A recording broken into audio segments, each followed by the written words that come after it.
Rise and grind, gamers. My name is Tetsyumi, and welcome back to episode 6 of our Terraria Starlight River mod playthrough. Now, we might be getting close to the end. You know, technically, we only have one boss left in the mod. That is, obviously, there's a bunch more bosses still left in Terraria, but technically, the content kind of ends after we fight the next boss, which is Cerios. However, do not get it twisted, gamers. We still have so much more to do before we can wrap this series up and call it an end. This mod has been so much fun, and there's been a surprisingly large amount of new content. I really didn't expect there to be as much new content as we've discovered, but I have been very thankful for it. And because there is so much new content, thankfully we can keep this series going just a little bit longer, because I honestly really love playing this mod. It has so much charm. It has been so much fun. And gamers, with that being said, let's go ahead and get into our episode 6 to-do list. You guys can see there's kind of a lot of stuff on here. A lot of this stuff is not actually going to take too long, but hopefully there's some cool new stuff. Now, the main thing you'll probably notice in this episode to-do list is obviously the next boss, Cerios. He is not on the to-do list. That's because we're not actually going to be fighting Cerios today. Before we even get to that fight, because I think that fight's going to be a little bit difficult,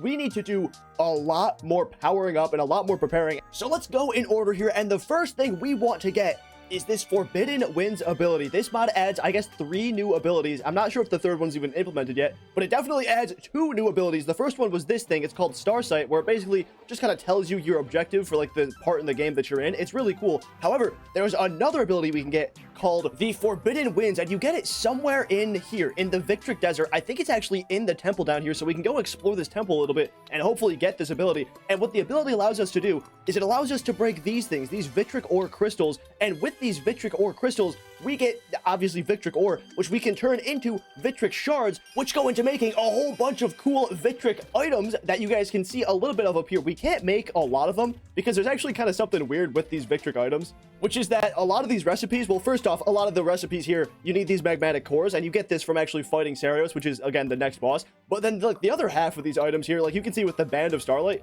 we actually need Starlight Gel, and technically you're supposed to get this from the Aurorical as a drop. That's what it says on the wiki. However, it's actually not implemented yet, so like every recipe here you see with like the Starlight Gel, we can't make because the Starlight Gel is not something you can obtain yet. However, for the time being, and before we even beat Cerios, we can make these 3 cool things: this sword, this bow, and then this cool like magic tome thing. And I don't know what they do. They look cool, they sound cool, so we're definitely going to want to make those. And then the next thing we are going to do is go fight Skeletron and explore the dungeon, technically skipping Cerios, because you can see in my boss checklist here, Cerios is meant to be fought before Skeletron. However, in our case, we're obviously going to fight Skeletron first for one main reason, and that is because in the dungeon, there's 2 cool new things we can get. The first thing is this Aqua Sapphire, which goes into making some cool, like, accessories. I'm not sure what all of them do, but they look cool. And there's also some kind of twisted greatsword that says it spawns in, like, the walls of the dungeon, and it's just, like, a cool sword, so I definitely want to make that. And then afterwards, I think we might get some more crafting materials from the dungeon, so we can also go ahead and take a look at those and maybe do some more crafting. There's one thing in particular I do really want to craft,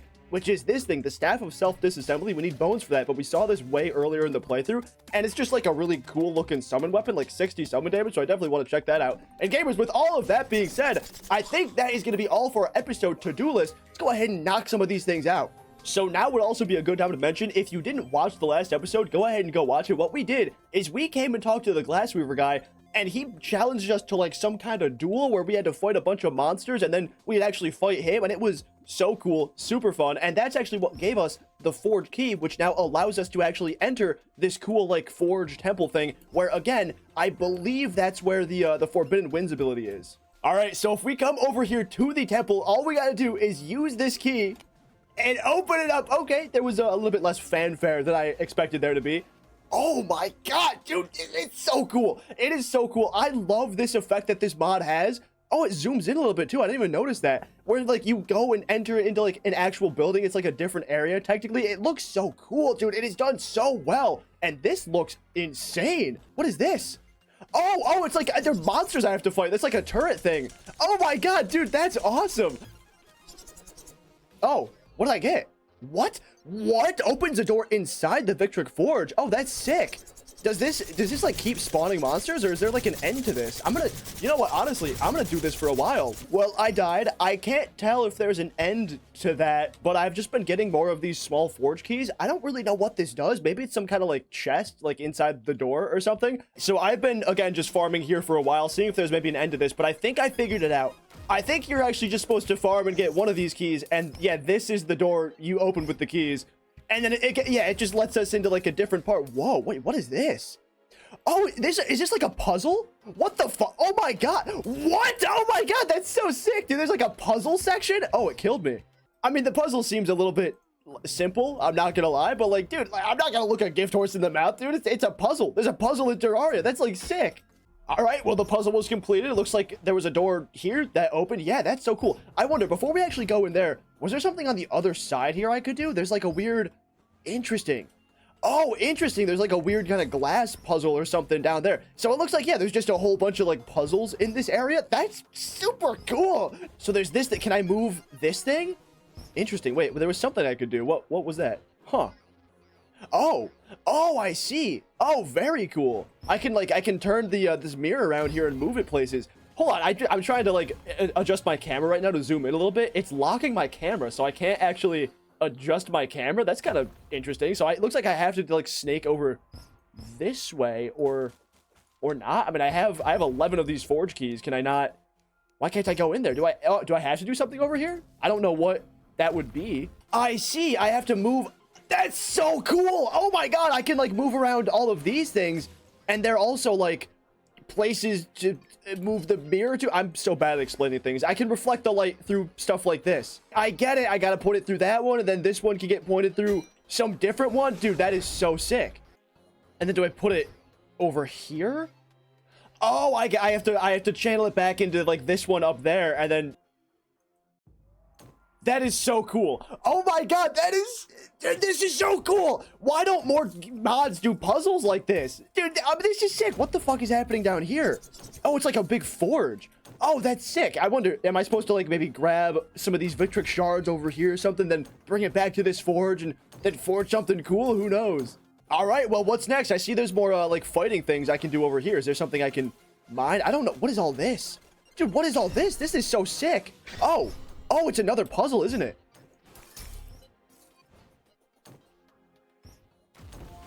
Oh shit, what? Oh, we just got it. Yo, wait, that was the Forbidden Winds ability. Oh my god, I didn't even realize that. I thought that was just like a cool random thing. Dude, yo, let's go. We got the Forbidden Winds. So I can bind that to like a default, dude. Hell yeah, let me do that. All right, I put it on my mouse forward. Let's see. Very cool. I mean, yeah, it's just a dash like I kind of knew it was, but that is so sick. Oh my god, this is so cool. I wonder, what is this puzzle over here then? What is all this? I have no idea. Oh, wait, what the fuck? Wait, did I just... wait, did I just like break this somehow? This is a wall. I can't get through. Oh, I see. You're supposed to use the Forbidden Winds to go through the wall. I get it. And I'm guessing I can do the same over here and break these walls. Yeah, that is sick. This is so sick. I have no idea what this thing is in here. Can I enter this area? No. It looks like I have to do more puzzle to maybe get into that. I don't know what either of these are. Dude, there's so much. Oh, I can just jump around that. Okay, I mean, sure, whatever. Oh, here, it's teaching me to use the Forbidden Winds to break those crystals. Okay, very cool. Is that supposed to be the end of the dungeon? Is me getting at there's more stuff down there that I didn't get to see. Nah, dude, how do I go get that stuff down there? I want to go get those. It must have something to do maybe with like this down here, but I don't know what it would be. I mean, I'm guessing it's just a pattern, right, that I need to figure out. Okay, I figured out the pattern. It just correlates to like these glowing things up here. So it's that one, then this one, and then this one over here, and then this one. Oh, cool, dude, that's sick. It opens up that door over there. Hell yeah. I still don't know how I'm supposed to get into like this Vitric shard area up here. Honestly, maybe I can kind of just like hook my way in there. Like that doesn't seem impossible. Then what am I getting from this? What is this thing? Oh, cool. The Starlight Vessel Shard. Collect 2 more to increase your maximum Starsight. Very cool. Yeah, it gave me like a little bit more of this Starsight mana. Okay, let's see. Is it possible to just hook my way in here? Yep. Okay. I mean, I don't know if that was intended, but you know what? That's what happened. So, well, sure, I'll take it. All right. Well, I can't really get out of this area. Probably because I entered this area the incorrect way. So I suppose then in that case, let's just go home.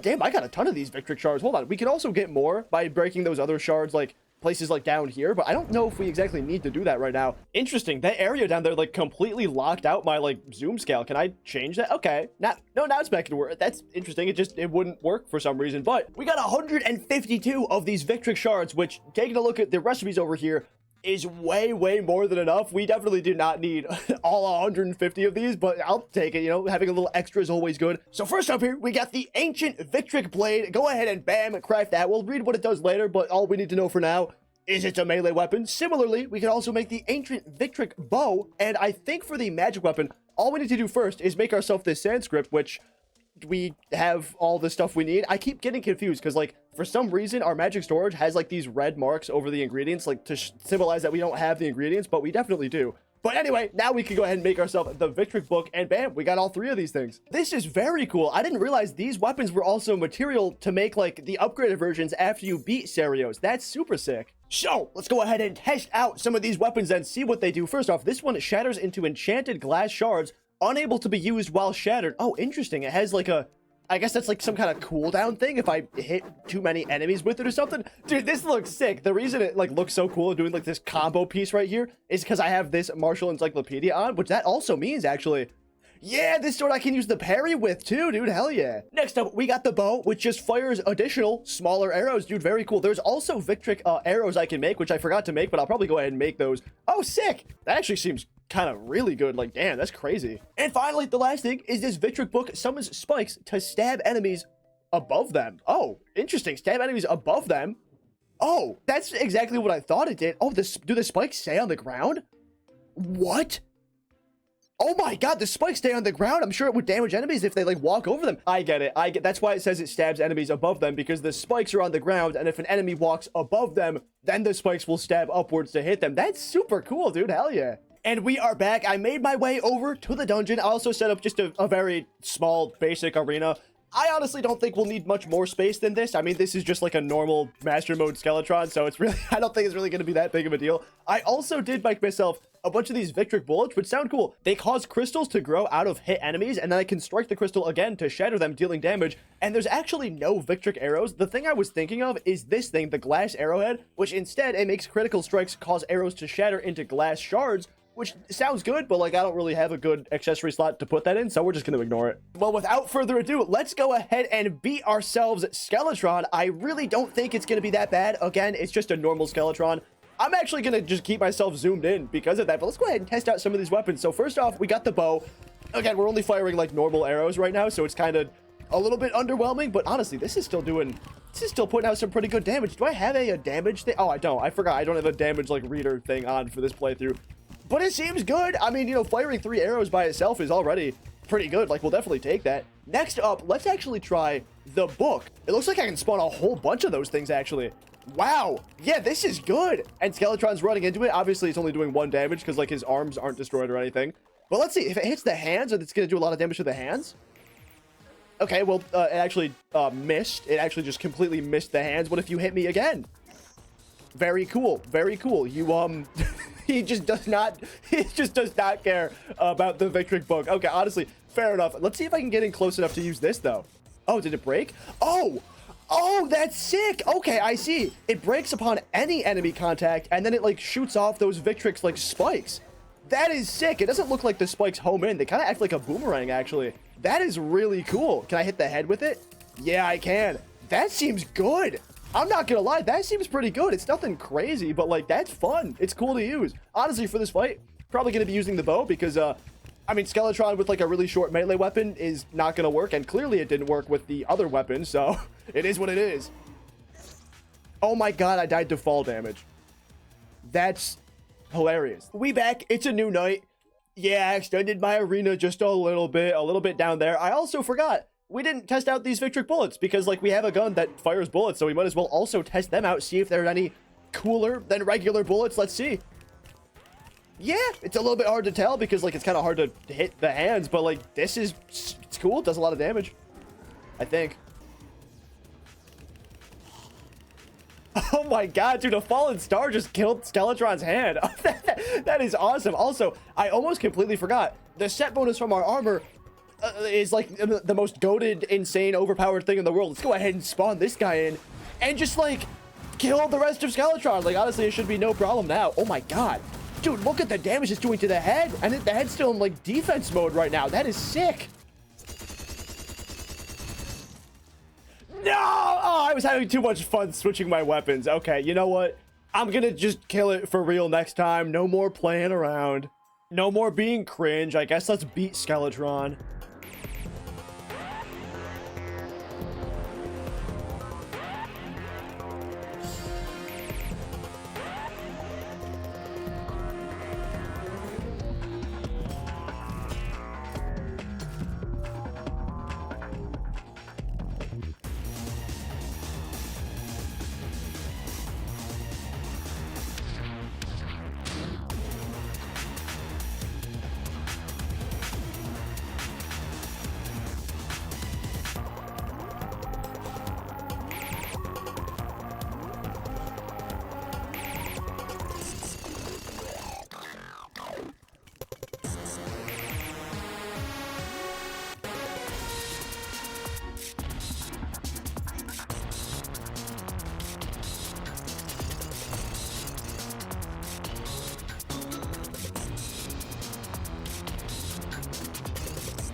Hey, let's go. Skeletron has been taken down. I gotta say, I said it, I think, in the last episode, but I am still so surprised at how overpowered and yet still pretty balanced all these weapons are. Like, in all honesty, these weapons still do feel really balanced, even though they have such cool abilities and, like, unique effects and stuff. All right, well, I really can't imagine that there's anything good in the Skeletron treasure bag. I mean, there never is, even in, like, these modded Terraria experiences. No one ever puts anything cool in the Skeletron treasure bags, but go ahead and open it up, see? And I was right. Yep, of course I was right, dude. No one ever puts anything cool in the Skeletron treasure bag. I mean, like, why? Someone's got to add something cool in Skeletron. Hey, nice, we got ourselves the water bowl. I don't know if... Oh, this is a material. Let's go. I was thinking that this might be a material. It goes into an aquatic mana bond. Cool, so your minions can siphon 6 mana, again, similar to this other, like, mana bond that we got. And then your minions spend 8 mana to attack with a bouncing water bolt occasionally. Cool, that's, like, similar to this one, except this one just kind of, like, shot a magic bolt occasionally. So I believe all I'm really looking for in here is there's going to be some kind of, like, shiny, glowy thing in the wall. And then that's going to give me that, like, cool, twisty sword, whatever it is. And then obviously we're just looking to like open up a bunch of these chests. I've not gotten any golden keys yet, but in those chests can be that cool gem thing, whatever it is, that will allow me to like make those cool items. Oh shit, hold on, wait, there's a new enemy over here. What is this? A crescent caster? Yo, get back here. What do you do? Can I just kill you? Okay. Oh, you know what? You dropped something, an uncharged magnet. Charged enemies are attracted with this in your inventory. Charged enemies are stronger than normal, but charge this item on death. Oh, interesting. So was that caster then, was that like a charged enemy? Is that why he dropped this? What the hell does this thing do when it's charged? Dude, I want to, okay, cool. Oh shit, okay, hold on, wait, these are definitely the charged enemies down here, right? Like, for sure, yeah. More crescent casters down here. Okay, hold on, first off, also, let me get rid of all these spikes so I can actually walk down here. Oh, they dropped a bunch more of these charged magnets. No way. No way were they not charged enemies. I mean, they were literally shooting like bolts of electricity. What the hell? Oh, is that a charge? Oh, I see. This is a charged enemy then. It must be, right? Yeah. Oh, shit. And it gave me a charged magnet. Pulses with magnetic power, and now it's a material. Okay, I thought maybe it would be like a weapon or something. What the hell does this go into making then? Oh, shit. A summon weapon? A cool, like, magic gun thing? A watch battery? Your sentry shock nearby enemies when placed. And also another mana bond thing. With this one, chains lightning, inflicting overcharge and decreasing defense. That's... Dude, what the hell? That's sick. Oh, shit. I thought this was an enemy, bro. This is the greatsword. Yo, this is the twisting greatsword. Do I just mine this then? How do I get this thing? Oh, let's go. Let's go. I got it. Yo, what does this thing do? So this twisting greatsword, it just says hold to unleash a whirling slash. Hold jump while slashing to accelerate upward. What? Oh, sick. Whoa, and I'm like hovering too while I'm firing it. Oh my god, this seems really strong. And I can hover if I go up. Oh, I see. It's getting blocked out by the water cannon, but there's like a charge bar up here. So like I can't just hold it indefinitely. But if I'm holding up now, oh, it's hold jump. I'm stupid, not hold up. Yo, that's sick. What the fuck? This thing is awesome. Oh, whoa, wait, hold on. When did I get this? Whoa, I got an my god, I cannot speak. I got an inert crescent staff. I can use this with the like water thing. Dude, I'm so bad at like talking and explaining things. What am I trying to say? I don't know when I got this, but that's sick. I guess I can use that with the like cool star water mechanic, whatever it's called. Hey, let's go. We finally got one of these things, the Aqua Sapphire, and this goes into making a few of these kind of like, it looks like pendants. It makes a bunch of pendants. I spent a lot more time exploring the dungeon. I think I've actually explored all of it, I'm pretty sure. I managed to get myself only 2 of these Aqua Sapphires. Hopefully that's enough. I mean, I don't really know how cool any of these things are. We're going to take a look at them. There's only 5 in total, so like, yo!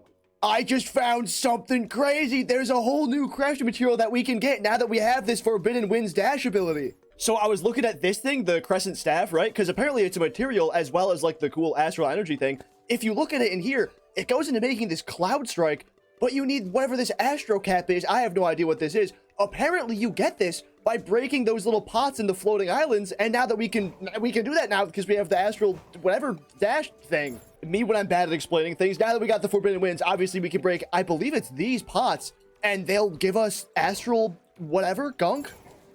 Yeah, dude, we got 15 astral scrap, and these go into making, as you guys can see, like a whole bunch of stuff, like new armor, new weapons and stuff. I think we're gonna go ahead and take a look at the majority of this stuff in the next episode though, because I don't want this episode to be too terribly long, and we're about to do a bunch more crafting right now anyway. So with that being said, I suppose first, let's actually go ahead and check out all of these. I did do a brief read of all of these pendants beforehand, and there's a few that seem really, really cool. So first off, we got the Starlight Pendant. This one just boosts your mana regen based on your barrier, which is like, all right, cool, kind of basic, boring, whatever. This one increases your max number of minions by 2 when you have no barrier, and it will also automatically resummon 2 slots worth of minions when you reach zero barrier, so you don't have to keep like reapplying your minions every time you reach zero barrier, which I thought was really cool. Also, go ahead and put down our Skeletron relic, because I forgot to do that. The next one, this one seems crazy. This is probably the like second most crazy one, the next craziest one being the next one we're going to take a look at. But this one, the Warded Mail, barrier damage is applied to attackers as thorns, and barrier negates 10% more damage. So this one seems really, really good. All we need is this like spiked mail, which we can make now that we got some spikes in the dungeon. And before we take a look at this one, first off, we got Diane's Pendant. This one is just consuming mana, charges a Crescent Guardian. Oh shit, this was the one that we saw with Moonstone the other day that we couldn't craft. Oh my god, I didn't even read this one. That's sick. Holy shit, that would actually sound super cool. Okay, well then the other one also is the Amulet of the Bloodless Warrior. This one sounds the most insane. It gives you 100 barrier, and your barrier absorbs all damage but recharges slower. However, you have 0 life. Healing grants a decaying damage boost instead of life. This sounds insane, and I really want to try it out. The only problem is, I mean, who knows? Maybe like with the Astro Cap, we'll get more barrier and stuff, but currently I only have 146 barrier. Even with that pendant, I'd only have 250 barrier at most. Obviously, I have more regular red heart life than 250. I have 400 health. So I feel like that would kind of just be like a net negative if I took that. All right, let's get a move on. So first, I had to craft this, the Haunted Amulet, which was really easy to craft. All I needed was, 5 amethyst at like a demon altar, because I have chosen as one of our 2 barriers to make this one, the one that like summons minions when you have no barrier and then automatically resummons. I think that sounds really cool. And then also, it's tough. It's really just between these 3. I think we're gonna go with this one, the Diane's Pendant, because it just sounds cool. Like consuming mana charges a Crescent Guardian. Like that sounds awesome. I want a Guardian. So if we slam everything in there we go. We got this thing, bam. And also, where's the other one? There it is, Diane's Pendant, bam. We got both these things. I'm gonna need to do a bunch of like restructuring of my equipment here, because I definitely want to put, I mean, at the very least one of these things on, preferably both of these things on. I'm not sure what I want to replace yet. And we got a fallen star right here. Let's go ahead and take this to some water and see what this thing turns into. I have to imagine whatever this thing turns into is probably going to be really cool. I mean, it has like 2 weapons, really. It has this, the Cloud Strike, whatever this thing does. It looks like a cool sniper rifle. And then obviously this by itself transmutates into something. So I guess let's just see what it does. I see. Very cool. It looks like nothing. It does not. Okay. Okay. Well, I guess I was wrong. It does not transmutate into anything. Instead, it just goes into making the cool sniper rifle. You know what? Honestly, dude, that's totally fine. You know what? That's fine by me. And also, yes, we do have some of these charge magnets. We only have 3 of them, and these do go into making some more cool weapons. However, you need 6 to make these weapons, and I currently don't have 6. So again, I think we're going to save that for the next episode. But instead, while we're here, how about we put on some of these amulets and see what they do? I guess first off, the Diane's Pendant, right? It just says consuming mana. So, oh, sick. Wait, yo, already we got one. Oh, shit. Okay, so then if I consume, like, a bunch more mana by throwing these shuriken up here, do I get more? Is it getting glowier? I can't really... What the fuck? Why are you trying to kill that owl? Dude, why is it tweaking? Why is it tweaking on this owl? Dude, stop. Stop tweaking on the owl. I think it's because I have this thing in my inventory, right? Oh, shit. Oh, damn. Yo, that thing's a beast. What the fuck? That's sick. Oh, this thing is actually going crazy. I see. Okay, so yeah, you do have to charge it by consuming mana, and that's when it will go in crazy and like blitz nearby enemies and apparently critters because it hates owls. So I went back to the dungeon. It is not fully charged yet, so it's like not attacking enemies, but then if I use more mana charge like this, I'm guessing it will eventually start blitzing enemies, right? Why is it? Okay, there we go. Yeah, there we go. I was wondering why it wasn't doing it. Yo, that's pretty cool. It doesn't get a lot of mana. It looks like it doesn't get a lot of charge like per mana to go blitz random shit. But if I use like a big mana weapon like this, okay. You know what? It doesn't really only hit like 3 enemies. Because I'm not gonna lie, that's a little underwhelming. Like that didn't even really do that much damage. This thing might kind of be mid, not gonna lie. I kind of just think this thing is mid. Thankfully though, we do have one more weapon that I forgot about, which is this, the Staff of Self-Disassembly. We can make this thing, which I've been looking forward to since we discovered it back with the Living Blood. Like, it sounds super cool. It does 60 summon damage. That's a lot. And I believe I should have everything I need to craft it, right? If we actually go into the right thing, go in here. Yeah, there we go. The Staff of Self-Disassembly. So all this says is horrors grant increased life regeneration. Life regeneration boost is increased when horrors strike an enemy. So I'm guessing, yeah, okay. So yeah, it's 40. Oh. You reserve 40 life to summon a flesh horror. That's similar to like the haunted armor system where you would reserve, I think it was mana or something, and then you could like have weapons float around you. That's really cool. Okay, I mean 40 life honestly is really not that much. Let's go ahead and do that. And yeah, there goes 40 life. Oh shit, dude, what? What the fuck is this thing? That looks kind of cool, actually. Can I summon more than one? I think I only have 1 minion slot, right? You know, yeah, I only have 1 minion slot. Oh, hold on, there's like a charged enemy or something over here. Yeah, there's a charged zombie. We can also see this thing attack. Ooh, not bad. Not bad. What was that other effect it had? I didn't really read it. It was just horrors grant increased life regeneration. Okay. And then life regeneration is boosted when horrors strike an enemy. All right. That's pretty cool. It's not doing like a ton of damage because it attacks really slow. I feel like it's doing better than, you know, this like amulet Diane's Pendant would. Yeah, this is cool. I like this. What if we combine it with this thing, the Drowned Stone? Because then I get 2 more max minions when I'm at like 0 barrier. If I can do something to get myself at 0 barrier, can I summon in 2 more of these flesh amalgamations? Okay, there we go. I just took a bunch of fall damage. Yeah, look at that. It automatically summoned them in. Dude, that's sick. Okay, well, my barrier came back, so like they disappeared immediately. But like, yo, that's actually kind of cool. Holy shit. All right, and gamers, with that being done, I think that is where we're going to go ahead and end the episode today. Next episode, we got yet again a lot more stuff to craft now that we discovered, you know, this auto scrap, which I'm super looking forward to. And in the next episode is quite possibly when we can finally fight Cerios, the quote-unquote final boss of this mod, because I think they are still planning on like making more content in this mod, but for now Cerios is the final thing. So gamers, if you're looking forward to that, you already know what to do. Like, comment, subscribe, and if you've made it this far in the video, please, please, please, I would appreciate it so much if you have the option down in the comments, or somewhere near the comments, I'm not really sure, please hype this video up. If you hype the video, you get 3 hypes a week. If you hype this video, it just helps promote my video, promote my channel a little bit. It would really help me. I would really appreciate it. So if you have the option, please hype this video. And gamers, with that being said, that is going to be all from me. Like, subscribe, comment, and I will see you in the next video. Peace.